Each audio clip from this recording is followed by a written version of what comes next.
Nós tivemos aqui no Brasil, em 5 de novembro de 2015, a tragédia da Samarco, em Mariana. Uma barreira de detritos, resíduos tóxicos se rompeu por falta de manutenção, por menosprezo a laudos preventivos, com consciência da diretoria da Samarco de que o material ali estava contido de forma precária, matou dezenas de pessoas, destruiu propriedades, arrasou toda uma região, acabou com o Rio Doce, um rio que era considerado ali, e de fato era a fonte de vida para todo aquele vale, o Vale do Rio Doce. Muito bem, destruiu memória, destruiu vidas, destruiu patrimônio e é considerado o maior desastre ambiental do Brasil em todos os tempos. Muitos chegam a considerá-lo como um dos maiores desastres ambientais do mundo. Atingiu lá o litoral do Espírito Santo, afetando mananciais, afetando a pesca, afetando o meio de vida, o sustento de milhares e milhares de pessoas.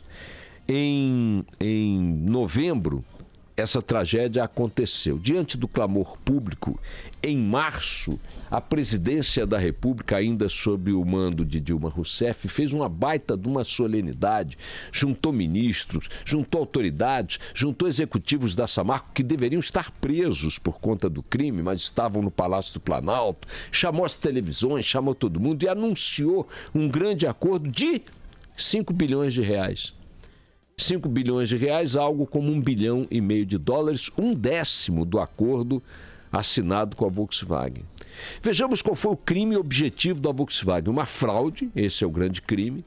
E qual foi a consequência desse crime? A emissão de poluentes numa dosagem, digamos, maior. E eu arrisco dizer pouca coisa ou alguma coisa maior do que aquela que eles eventualmente emitiriam com motores que não tivessem esse cuidado. Digamos que essa emissão seja muito maior.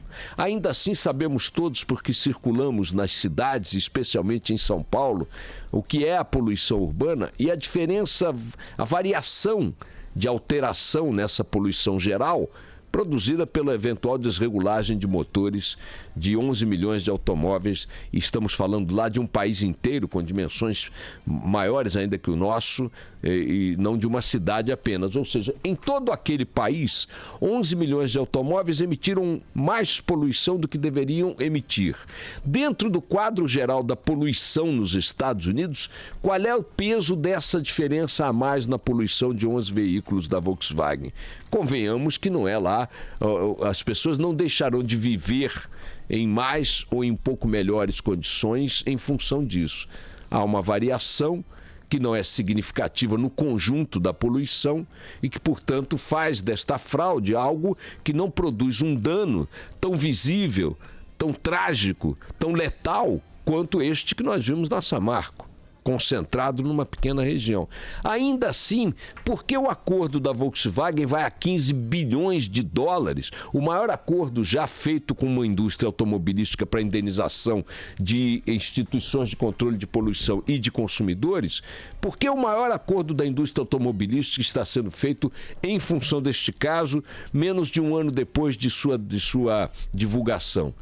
Porque houve uma fraude. Porque houve uma fraude contra o cidadão, porque houve uma fraude contra as instituições, porque houve uma fraude contra os meios de controle, houve uma fraude contra os órgãos que deveriam monitorar isso, foram enganados pela Volkswagen. Pois bem, volta para o paralelo brasileiro. Desde que foi feito o acordo com o governo federal, o dinheiro da Samarco, que é controlada por duas gigantescas multinacionais, não sai da gaveta. O que eles liberaram até agora é ridículo. O pagamento dessas indenizações de 20 bilhões de reais, portanto algo como 6 bilhões de dólares, quanto é que dá aí, Barão? Eu pedi essa conta e não me deram. Dividir 20 bilhões de reais por 3,5 dá o quê? 6? Algo em torno de 6 5,7. 5,7 bilhões de dólares. 1/3 da indenização da Volkswagen é para ser pago num prazo de vários anos. É para ser diluído em vários anos. Você vai na região do Vale do Rio Doce, tudo continua como estava. As famílias continuam desesperadas, sem horizonte. Os danos ambientais causados além do Vale do Rio Doce continuam produzindo as consequências nefastas na economia e na vida das pessoas. E nada, simplesmente nada, acontece neste país entregue à própria sorte. Essa comparação é importante para mostrar o quão mal funcionam as nossas instituições.